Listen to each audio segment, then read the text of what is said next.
Félix Tshisekedi a mandaté une équipe des émissaires censée évaluer le processus de transition au Tchad. En tant que facilitateur, le président de la République veille 100 jours plus tard sur le bon suivi des accords ayant conduit à l'installation du gouvernement. Le gouverneur de la ville de Kinshasa a poursuivi l'opération coup de poing. Ce mercredi, Gentini Ngobila a rasé plusieurs bars et commerces, se retrouvant abusivement sur la voie publique, occasion d'une scène parfois de liesse ou encore de drame, dans la commune de Lingwala par exemple.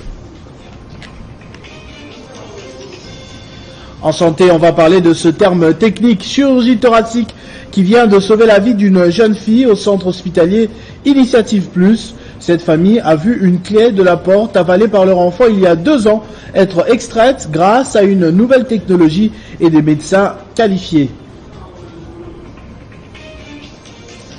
Dans un froid glacial, les secouristes tentent de sauver les vies sous les décombres des vastes bâtiments effondrés en Turquie et en Syrie. Le bilan, à l'heure actuelle, a dépassé les 11 000 morts et l'aide humanitaire surgit de toutes parts pour faire face à cette catastrophe naturelle. Mesdames et messieurs, bonsoir. Évaluer le processus de transition au Tchad 100 jours après la mise en place du gouvernement de transition, c'est l'objet de la mission des émissaires du chef de l'État, Félix Tshisekedi, facilitateur du processus de transition au Tchad. Ces émissaires ont eu plusieurs échanges à N'Djamena. Désigné en octobre 2022 par la Communauté économique des États de l'Afrique centrale comme facilitateur du processus de transition au Tchad, le chef de l'État, Félix Tshisekedi, ne ménage aucun effort pour le retour de la paix au pays d'Idriss Déby, où il a dépêché pour la 3e fois ses émissaires, notamment le ministre de l'intégration régionale et francophonie, Maître Didier Mazenga Mukanzu, et le président de la commission de la CEAC, l'ambassadeur Gilberto da Piedade, pour évaluer le processus de transition au Tchad 100 jours après la mise en place du gouvernement de transition. À N'Djamena, les émissaires du chef de l'État Félix Tshisekedi ont échangé tour à tour avec les représentants de l'Union européenne, des Nations unies, de la société civile, avec le Premier ministre tchadien, qu'entouraient quelques membres de son gouvernement, ainsi qu'avec la classe politique, notamment l'opposant Yaya Dillo, libéré après son incarcération. Nous avons dit les 4 vérités à la CAC. La raison d'être de la CAC est de résoudre les problèmes africains de l'Afrique centrale. L'objectif principal de tous ces échanges est de créer un climat propice pour faire adhérer toutes les parties prenantes au processus devant aboutir à la rédaction d'une nouvelle constitution, au référendum et enfin à la tenue des élections apaisées et inclusives. 2 ans après que leur jeune fille ait avalé malencontreusement une clé, une famille entière a vécu dans l'inquiétude, craignant le pire depuis plusieurs années et au quotidien seulement grâce à une technique ingénieuse développée par des médecins experts au sein du centre hospitalier Initiative Plus de Marie-Olive Lembe Kabila. Cette clé a pu être extraite du corps de la jeune fille. Il s'agit à prendre temps d'une chirurgie thoracique. Récit et explication dans cet élément. Elle s'appelle Christonvie, jeune fille d'une 15aine d'années. Elle se retrouve avec une clé dans ses poumons et après avoir sillonné plusieurs formations médicales sans succès, la famille prend l'option du centre hospitalier Initiative Plus OLK. Maman na koma ina suka na mona ke sika na osuke la te maman 2h30 maile se suka kinga toke na hôpital ya mike wana to longo toke na ngaliema toke kan kokolo nyeso babande ko senga biso tozaki na ngote. Après une intervention réussie, la clé est retirée de ses poumons, une clé malheureusement déjà rouillée. Nous avons retrouvé cette clé partiellement en voie de destruction, nous avons retiré et cette charmante jeune fille va très bien et va bientôt sortir de l'hôpital d'ici quelques jours. Soucieuse du bien-être des Congolais, Marie-Olive Lembe Kabila avait fait venir des experts du Maroc et d'Allemagne pour soigner des cas compliqués comme celui-ci. La technique que nous avons utilisée hier et aujourd'hui permet d'entrer dans le thorax par une seule ouverture, une ouverture de 2,5 cm. Et de réaliser toutes sortes d'interventions. Les plus heureux de cette situation, c'est la famille. Kama pour l'hôpital yo kende basi mamona non on peut se côté. Na ibile na ko remercier maman Olivte nga na za mutu na ibele ko na ko loba te na ko loba na nzambe amona yo. La chirurgie thoracique a évolué et le chip apporte cette nouvelle technologie qui redonne sourire le cas de la jeune Christanvie 2 ans après. Entre-temps, la situation sécuritaire continue de préoccuper plus d'un Congolais, que ce soit dans la partie Est ou même à Kinshasa. C'est le cas de monsieur Raymond Zei Longange, cadre de l'UDPS, parti au pouvoir, qui a sensibilisé les habitants du quartier Manenga, dans la commune de Ngaliema, sur les causes de l'insécurité dans l'Est et les pistes de solutions. Cette rencontre était une occasion pour Raymond Zei, cadre de l'Union pour la démocratie et les progrès social, d'éclairer les Kinois en général et les habitants du quartier Manenga, dans la commune d'Ngaliema en particulier, sur ce qui se passe dans l'Est de la République démocratique du Congo. Dans son mot, ce cadre de l'UDPS a condamné le Rwanda qui soutient les M23 et les silences complices de la communauté internationale. S'adressant à ses interlocuteurs, Raymond Zei Longange, cadre de l'UDPS, a demandé au peuple d'être vigilant sur toute l'étendue de la République démocratique du Congo en général et dans la capitale congolaise en particulier. Pour lui, chaque Congolais doit dénoncer les complices et ennemis de la RDC où qu'ils se trouvent. Ensuite, il a loué les efforts du président de la République, Félix-Antoine Tshisekedi Tshilombo, pour avoir pacifié l'Est du pays. Lancée il y a plus d'un mois, l'opération Coup de poing par l'hôtel de ville de Kinshasa a repris ce mercredi 8 février. Ce matin, le gouverneur Jean-Tini Ngobila, accompagné de son vice-gouverneur, du commissaire divisionnaire de la PNC, ainsi que de la commissaire en charge de l'environnement, a supervisé personnellement l'évacuation des épaves et la destruction des terrasses qui encombrent l'espace public entre le rond-point Willery et la célèbre avenue Nyangwe. Nous sommes passés à la démolition de toutes les constructions anarchiques érigées sur ces 3 avenues. Cette opération consiste à rendre propre, dans le cadre de notre opération que vous connaissez, Kinshasa, Bopeto. Donc cette opération coup de poing, libération des emplois publics, des constructions anarchiques et également des marchés pirates, consiste tout simplement à rendre la ville propre, à dégager les avenues, à rendre visibles les avenues qui commençaient à devenir un peu à l'étroit. On va continuer cette opération qui va s'étendre finalement sur toute la ville. Bon, effectivement, tout au début de mon mandat, j'ai commencé par là. J'ai commencé avec la démolition des constructions anarchiques au niveau des sites de marché. Il y avait un monsieur libanais. Ce monsieur a 120 magasins sur l'emprise publique du marché central, obligeant de se faire donc les mamans qui vendaient à cet endroit d'aller vendre sur les avenues, notamment Kato, les avenues Boragading et consorts. Et nous avons commencé par là. Nous avons commencé par démolir les constructions anarchiques érigées sur les emplois publics. Je parle ici de 2019, de gens de mauvais augure m'ont attaqué pour dire que voilà, le gouverneur de la ville était en train de saboter le mandat du président de la République.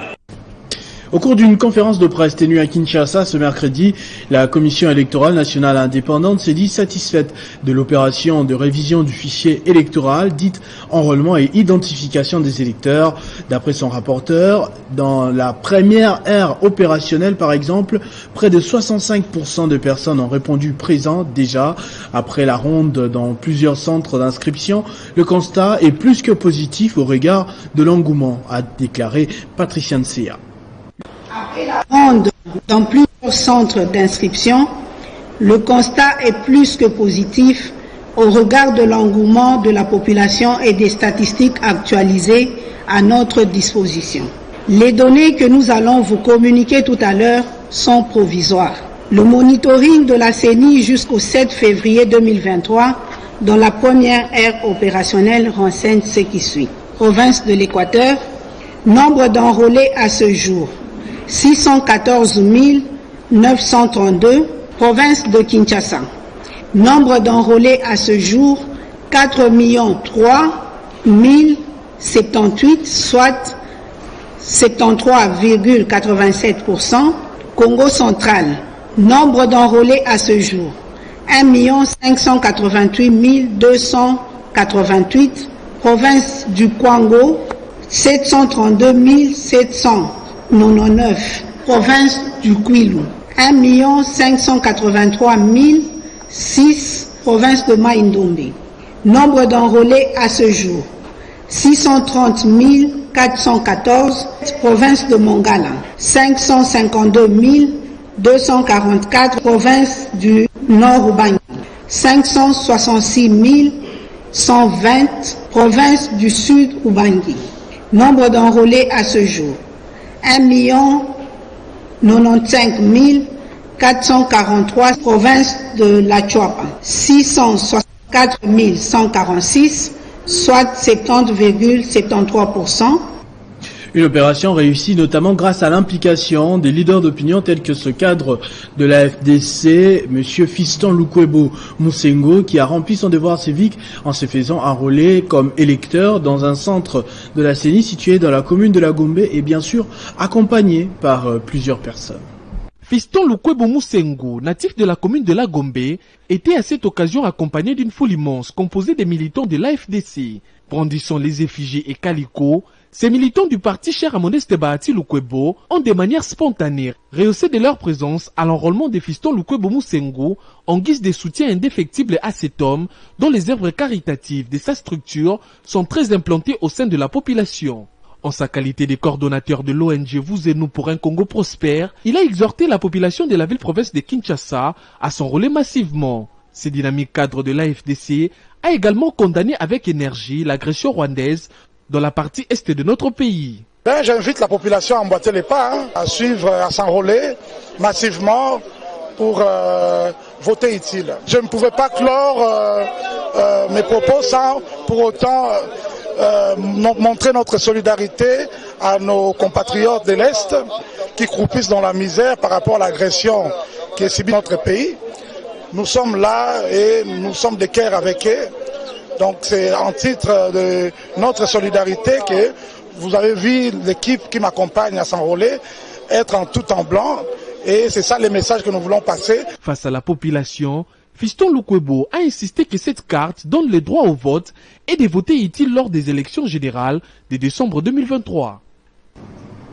Vous le savez certainement, la RDC est parmi les plus grandes victimes de la crise russo-ukrainienne. Vous l'avez constaté, il y a une hausse flambée des prix sur les marchés des produits de première nécessité tels que les produits agricoles ou encore des hydrocarbures. Comment faire pour pencher la balance en faveur de la RDC? Le ministère de l'économie a engagé un atelier depuis quelques jours afin de trouver des stratégies énergétiques et alimentaires résilientes au choc en RDC.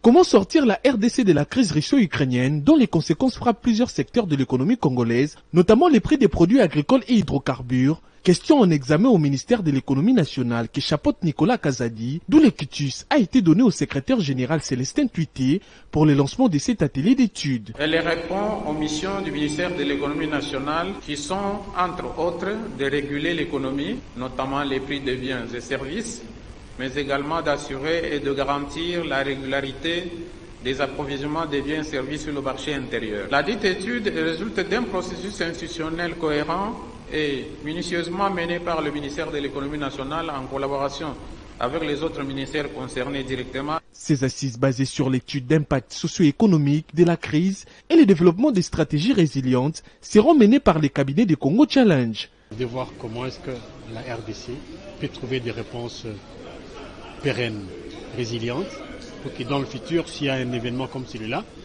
que le choc ne soit pas fortement ressenti par notre économie. La tenue de ces assises démontre la détermination du ministre Nicolas Kazadi à relever les défis économiques en RDC. Nous attendons du cabinet qu'il nous présente 3 livrables.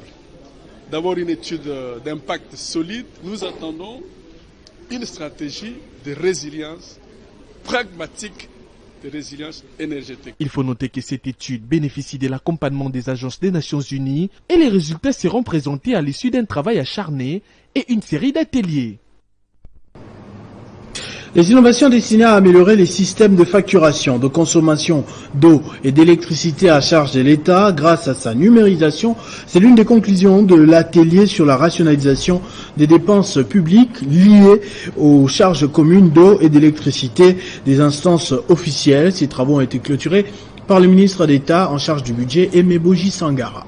C'est sur une note de satisfaction que le ministre d'État, ministre du Budget, Aimé Boji Sangara, a reçu les conclusions des travaux en affirmant que les participants n'ont ménagé aucun effort pour répondre entièrement aux attentes du gouvernement de la République. Les gestionnaires des caisses de l'État a salué à cette occasion la pertinence, la profondeur et l'innovation qui caractérisent les conclusions et recommandations.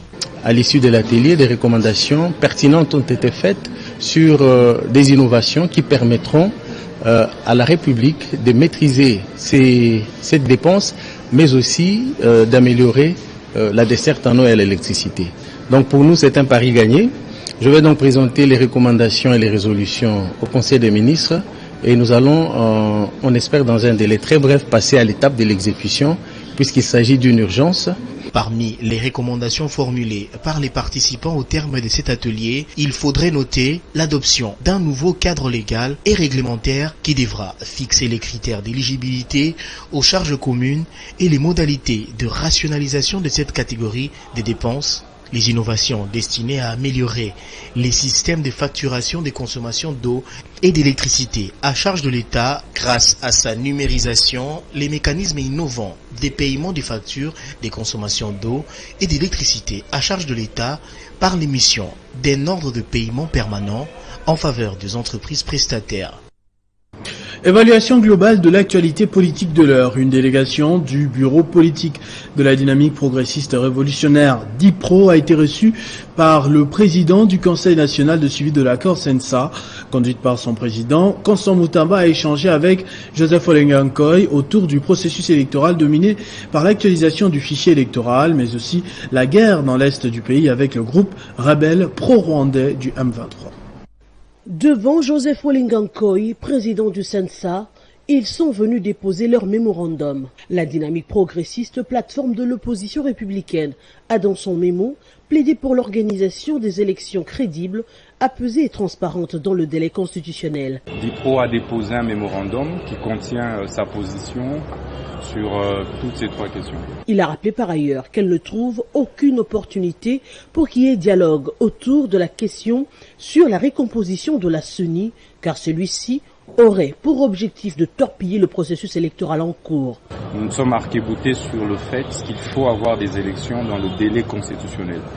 Cependant, s'agissant de dialogue, nous sommes pour un dialogue, mais qui ne touche pas aux acquis.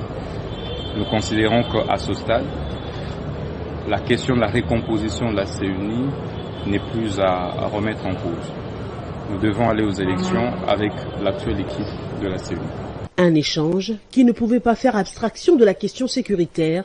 La DIPRO engage l'autorité du CENSA à mettre entre autres les questions d'État nécessitent par moments des échanges entre citoyens.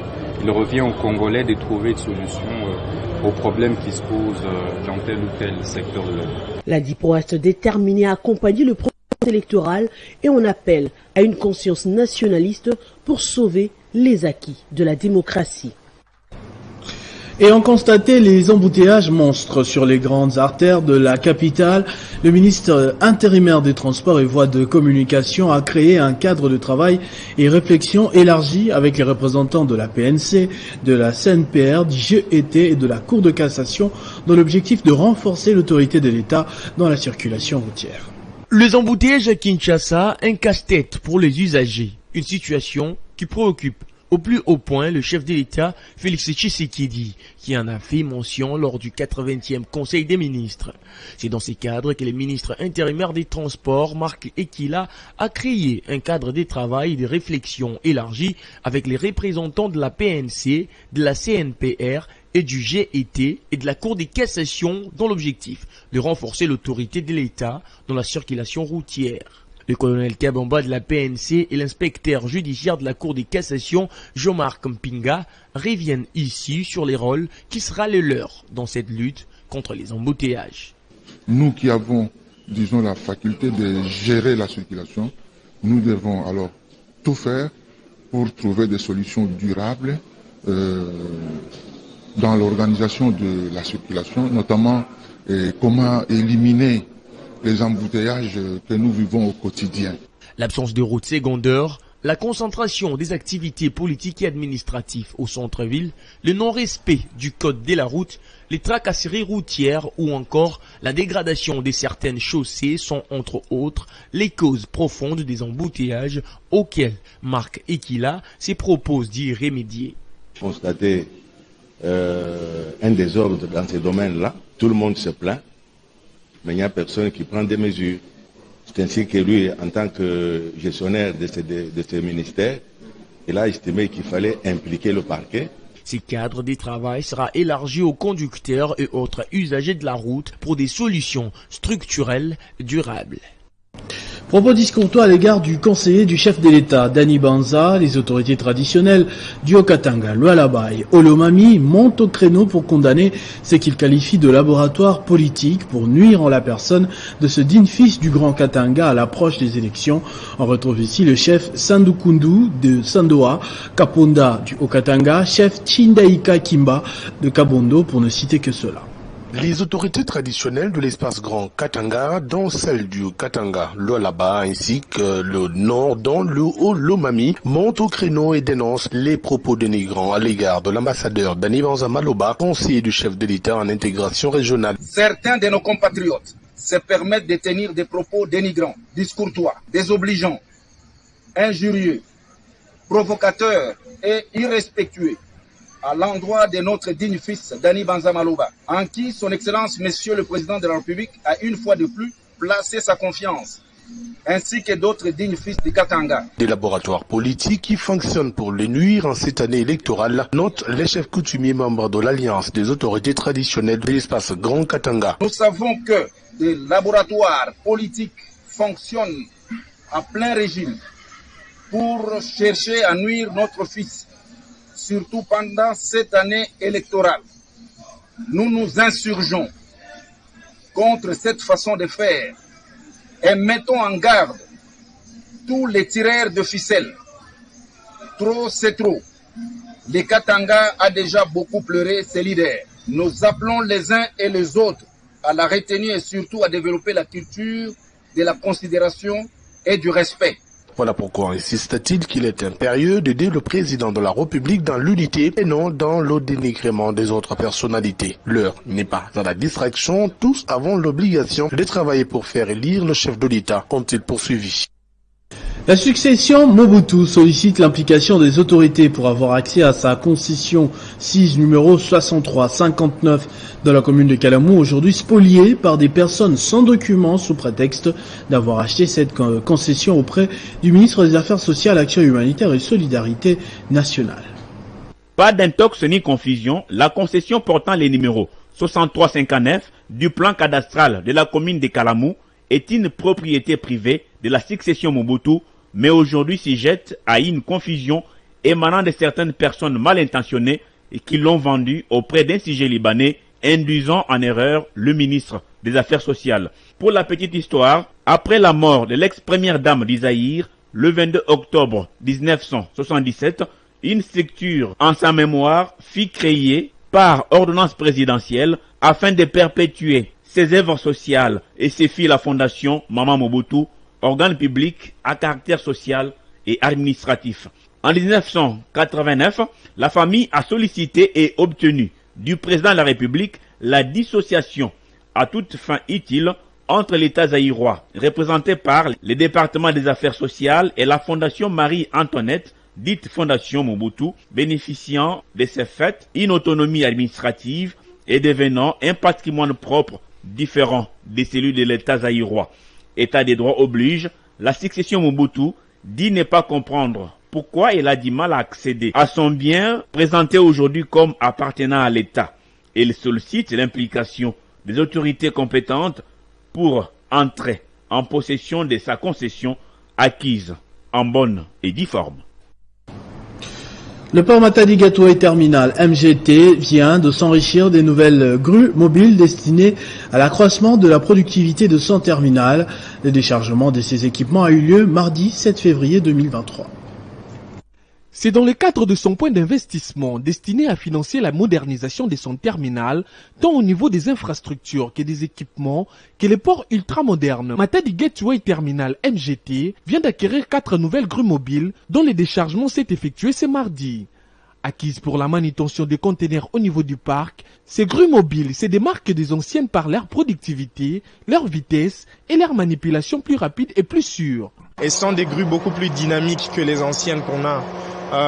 Donc c'est une génération, c'est la première qui soit vendue en Afrique et c'est la première qui soit achetée par le groupe ICTSI qui vient au Congo. Ce sont des grues qui auparavant étaient sur des rails, mais aujourd'hui, comme vous pouvez le voir, elles sont sur des pneus et qui les rendent beaucoup plus dynamiques dans l'entreposage et dans le déplacement au niveau du parc. Donc, en termes de productivité, c'est quelque chose vraiment qui va nous permettre à servir nos clients de manière beaucoup plus efficiente qu'avant. Les engins étant d'une nouvelle génération de portiques, la formation des agents appelés à les manipuler est déjà en cours. L'investissement, c'est pas que au niveau des engins. L'investissement, surtout à MGT, comme on l'a toujours montré depuis le début, c'est dans la formation de ces agents. Et on a une équipe en formation en ce moment pour l'utilisation de ces grues. Signalons que le port MGT a déjà une grande capacité de manutention de conteneurs avec un imposant terminal incorporant un parc d'entreposage de plusieurs hectares au regard de la demande de plus en plus croissante. Ces installations portuaires desservent les navires, les importateurs et exportateurs avec des infrastructures ultramodernes, les équipements de pointe et un personnel hautement qualifié selon les normes internationales. Rassemblement politique ce dimanche des membres du parti politique Union pour la démocratie et le progrès social dans le district de Moamba, occasion pour la cellule de l'UDPS dite Massano 1 d'octroyer un prix de mérite à Abigail Wazambi, l'une des figures battantes de ce parti politique. Elle a reçu le diplôme de mérite octroyé par la cellule Massano 1 de sa formation politique UDPS. Abigail Wanzambi Lusambo a à cette occasion reçu comme phrase de motivation la plus douée de sa génération, une façon pour Massano 1 d'honorer cette dernière. Cette récompense est le fruit de son travail acharné au fond pour la promotion de l'industrie, mais aussi sa contribution dans la bonne gestion du parti, Union pour la démocratie et le progrès social. Je suis très honoré par ce geste. Vraiment. Honnêtement, je veux le faire savoir au secrétaire général.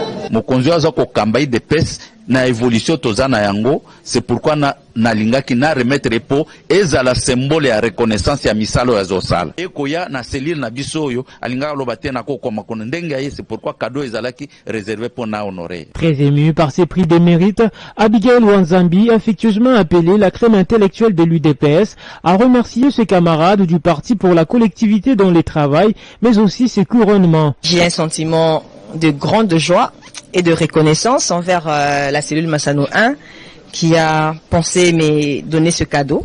Honnêtement, depuis que j'ai été nommé au poste d'administrateur, je n'avais jamais reçu un tel geste. Je suis très honoré et je remercie infiniment cette cellule. La plus douée de sa génération a appelé ses camarades combattants à travailler de commun accord dans l'optique de soutenir la vision du chef de l'État, Félix-Antoine Tshisekedi Tshilombo. Le bilan a atteint un plafond de 11 500 morts et est revu à la hausse chaque heure depuis que ce séisme de magnitude 7.8 a frappé la Turquie et la Syrie. Les secouristes locaux et étrangers continuent de fouiller les décombres, pas du tout aidés par le froid glacial de la saison. De sport pour terminer ce journal en offre réunis ce mercredi à Kinshasa. Les dirigeants des clubs de football évoluant en Ligue 1 et 2 ont constaté l'arrêt du championnat national faute de moyens financiers et déficit des infrastructures sportives. Pour sauver le football congolais, les dirigeants des clubs proposent la mise à disposition de ces fonds au profit des clubs pour leur participation effective et complète au championnat afin de pérenniser la volonté du président de la République. La répartition équitable des fonds issus du sponsoring des droits télé. La DFCO reste ouverte à toute initiative allant dans le sens de trouver des solutions définitives et efficaces pour des saisons sportives régulières et mettre fin à ces cycles d'arrêt répétitifs qui ternit l'image et affaiblit le développement du football congolais. Ce journal est terminé. Je vous en rappelle tout de suite les principaux titres. Félix Tshisekedi a mandaté une équipe des émissaires censée évaluer le processus de transition au Tchad. En tant que facilitateur, le président de la République veille 100 jours plus tard sur le bon suivi des accords ayant conduit à l'installation du gouvernement. Le gouverneur de la ville de Kinshasa a poursuivi l'opération coup de poing. Ce mercredi, Gentini Ngobila a rasé plusieurs bars et commerces, se retrouvant abusivement sur la voie publique, occasion d'une scène parfois de liesse ou encore de drame, dans la commune de Lingwala par exemple.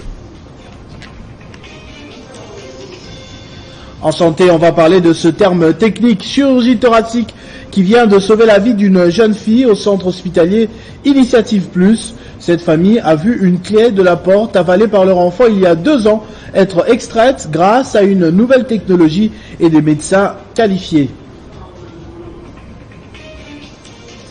Dans un froid glacial, les secouristes tentent de sauver les vies sous les décombres des vastes bâtiments effondrés en Turquie et en Syrie.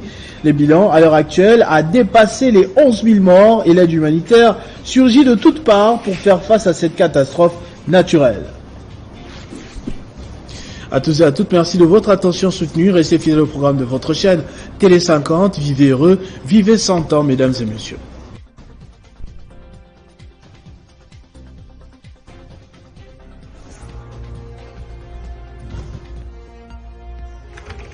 L'actualité reste inconnue.